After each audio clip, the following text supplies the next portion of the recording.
Welcome back to Salty Spittoons TV, new season, season 6, episode 1. You got your commish, your co-commish, your commish the champ King for of the the throne. 2023 season. Here's a trophy as evidence. And then you got your co-commish, A. Rojas. Got any words? Just very jealous. I missed the trophy. I need to be back on there. That hurts, but That's welcome back to a rough. new season. Yeah. So this week we're gonna do a little bit something a little bit different. We just had a draft, still got a lot to talk about it, and this is a segment we're gonna be going over some post-draft superlatives, best draft value pick, biggest draft reach, most noticeable snipes, most likely to be the Sacco, worst draft pretty much, and then most likely to win it all, best draft. I'm going to start it off with the best Valley draft picks. The two nominees being Savage Jab and Tony, your co-commish himself. So Savage Jab got Drake London at the end of the fourth. Here are the cases for why we felt that he had the best value. Last year ended up being wide receiver 39, and that was with Desmond Ritter, who was ass, and then pretty much a crappy ass offense under what's his name? I forget. He went to the Steelers. We Arthur don't Smith. name him Yeah. Arthur Smith. But basically, we're expecting him to perform this year under a new McVay tree system. Yeah. He is at ADP value was 39 as wide receiver 10, and Savage was able to get him at the end of, I believe, what the Fourth. fourth, and his draft value at that time was 43rd spot. So a lot of value there when it came to Drake London. Shoot, it was one of those that it was an obvious pick for him to do that he would have felt stupid if he let him go. And then finally, Tony, Rashee Rice. I think everybody wanted him in the mid seven. So much juicy value there. His upside case, he was a wide receiver 27 last year, not looking at suspension in the future. The reason he took such a hit to like wide receiver 38 and sleeper ADP was because, I mean, he was projected to be out 6 months, but news came out and sleeper slept on him, pretty much, is what happened. Yes, Tony picked him up early as the seven, and he picked him up at the number 79 spot and as the wide receiver 31. But I mean, that's honestly his floor. And I mean, we're currently recording today on Friday. We just saw the game yesterday. So makes it even more of an obvious. He picked them up at a great spot. And we're not going to reveal the winner. And it is, drum roll, Tony, Rashee Rice, man. Damn, did we whiff? Did we whiff on him? Did we sleep on him? He went off, looked like Patrick Mahomes' number one weapon on that high-powered offense. No And doubt. then Thank you. next up, I'm gonna have Tony go over this one just because we know he's like the biggest hater in this league. You So know, I like to talk that junk, that bub, that but that real talk, that real talk. not that somebody else wrote it for me talk. So Lil Chubb, I mean, easy Lab McConkey. Everybody raised the eyebrow when we saw him get drafted. He was projected on sleeper ADP to go 97th overall. He went 84th, so Mhm. a round earlier. That's a reach, literally. And Yeah. then that's the difference between being the wide receiver 40, which would have been probably more appropriate in like relative to ADP, and then he actually was a 35th wide receiver off the board. The downside case is we're dealing with an injured Herbert, and that coupled with the fact that this is not only a new offense, the new offenses struggle when they integrate the system. Hmm. Um, and this in theory is going to be a run heavy system in the first place. But then because they struggle, we're talking about an offense that is either going to be mid or bad. We're not expecting this to be a brand new, all of a sudden, high powered offense. They lost a lot of key players, Mike Williams, Keenan Allen. So you just feel like the talent level of this group is low.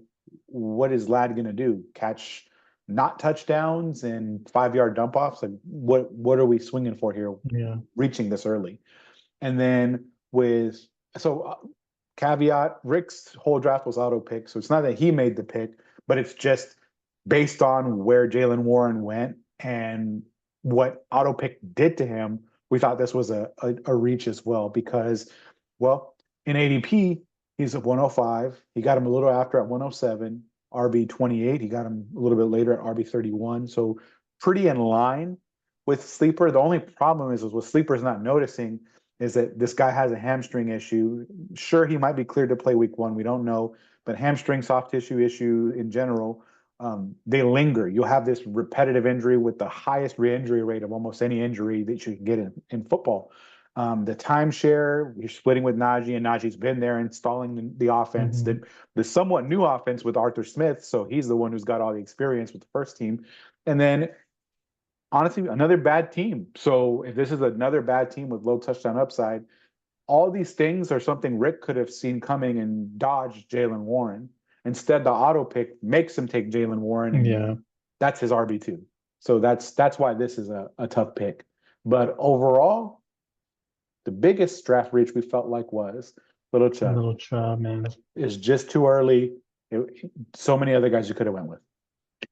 To his slight defense, he is at the corner, so he does have to reach a long way, Yeah, but that's a tough one, man. Like I think we all have high hopes, but it's just going to be a run heavy offense you with the gotta Chargers. you Yeah. gotta have nerves of steel. Yep. Yeah, And then next segment, most noticeable snipes.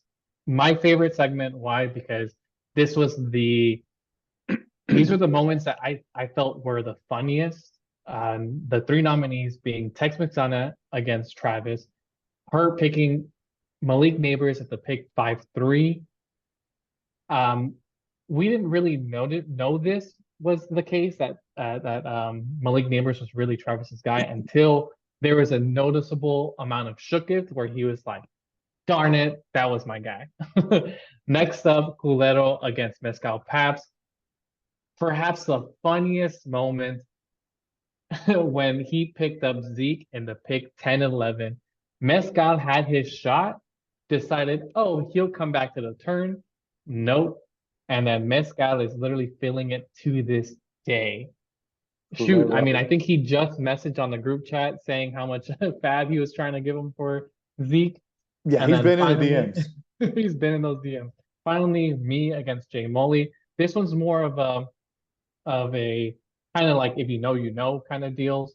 His I picked up DK in the 5-9. Josh was picked next to me. Um, DK Metcalf is Josh's dynasty darling.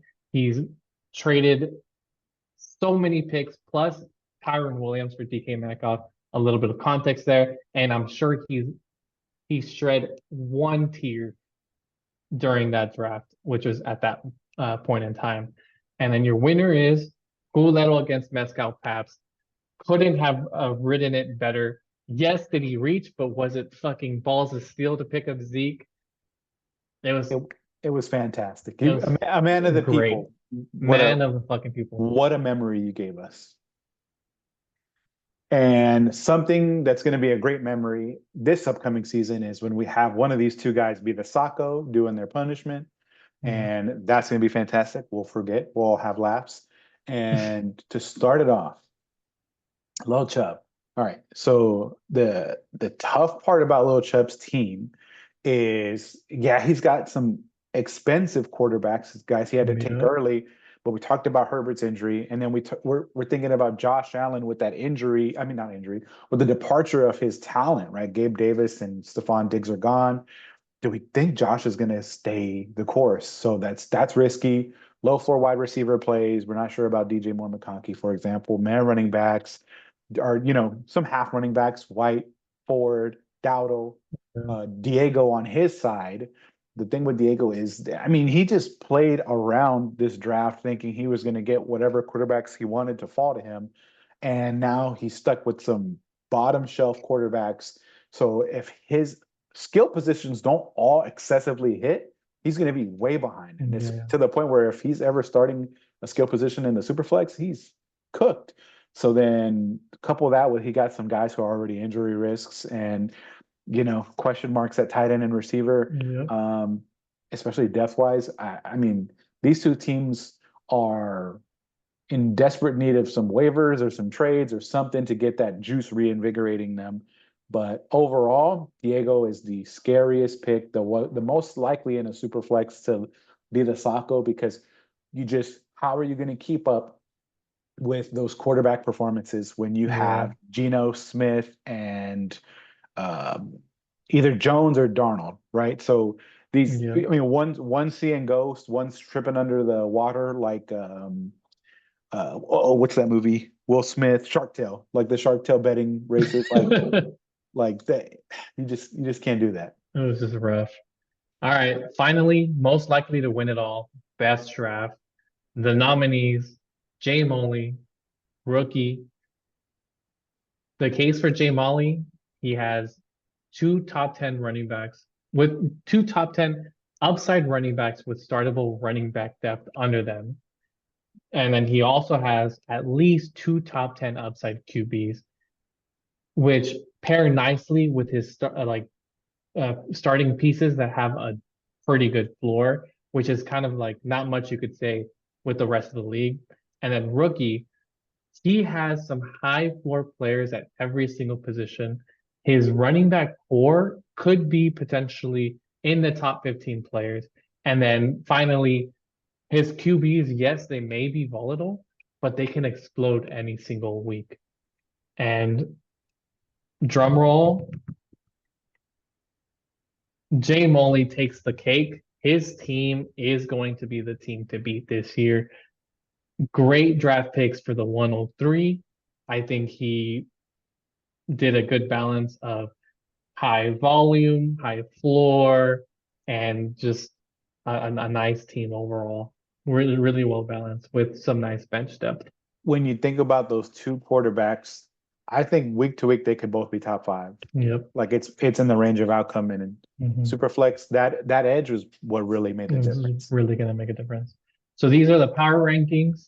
Minor differences. You're talking about Jay Moley, 1, 2, switchable. Um, Tony felt like Savage's team isn't as strong. I'm using yesterday's data of how Xavier Worthy performed to kind of give him a slight bump. Well, slight, I mean, he's the number 2 team on my end. Mescal, A. Rojas kind of switching. Tex Mexana, top 5. And then finally, again, Rookie and Savage, we have our kind of differences there. Anything more to say on this? Yeah, I would just highlight Rookie and Dav here. So Rookie, the reason he's at the top of my board is because I mean, when you look at Taylor, Pacheco, Lamb, Mixon, Mostert, these are guys, Kincaid, these positional differences at those skill positions, I think Mm-hmm. are strong floor candidates with good upside. Like if Mostert hits, this is a dynamite team. So then what you're banking on is he took two quarterbacks late. Could Yeah. Daniels be, that Konami code running quarterback? And then Mayfield positive stack with Godwin when they hit, he could have a big week and upset some teams, and maybe he shouldn't. So which there aren't that many because he's got a good team. Yeah. And then with Dav, the reason and he almost missed my power rankings completely. The benefit of the doubt he's getting is partially that I think this man is just going to trade. I don't like how he drafted. This power ranking is Yeah. based on your draft. So when you're telling me you took both Gibbs and Brown, and then you're telling me you took both London and Pitts, then I'm like, all right, well, you've already kind of sealed your upside because they both on each of those sets, they both can't score the touchdown on the same play Yeah. unless you're getting some kind of new design running back toss to the wide receiver. But so Yeah. you've got low upside there. And then I mean, I like Xavier Worthy, but are we going to be honest? Because the touchdown that he got, the receiving touchdown, was on a busted coverage play. It wasn't like he got open. He just was uncovered because the safety and the corner weren't on the same page about who was picking up what assignment. So if you get a free touchdown every week, all right, maybe Xavier Worthy is the truth, but Mm-hmm. I want to see more before I'm crowning Xavier Worthy. Okay. And then Poppy, where is it? Still waiting. New season. We need some new poppies. 12 years later. And then finally, matches we can pick them. We're going to do it a little bit different where we talk about the spread a little bit. We'll briefly highlight some matchups where we feel that there is quite a bit of difference. But the first matchup, A-Row has Little Chubb. Big difference there is that Tony feels like he can completely annihilate Little Chubb, while I feel like it's going to be a little bit closer. Yep. Little J Molly, we both agree there. J Molly's team is the team to beat. So, I mean, Little's not going to be able to even match up. Diego Cool Kid, I think it'll be closer. Um, but you feel that I'm going to Smoke 'em. meet the spread and smoke them. Drunk Rick Travis, that's where we're kind of a little bit um, in where we have Difference. a difference in, and then Tex McSana, Mezcal Pappy. We both feel Mezcal is going to take that, but it's going to be a narrow win. And then finally, Rookie Savage. We both kind of have our disagreement there, which I mean, kind of reflects in our power Power rankings, ranks. which is why Yep. we think which team's going to end up winning. But anything else to note there with these pick'ems? Nah, I just want to say, these are ever changing, so you guys can Mm-hmm. be somewhere else next week. Yep. All right. Final words, Kokamish. Just like, subscribe, and appreciate the view, and hope you enjoyed it. Sweet. Peace. Peace.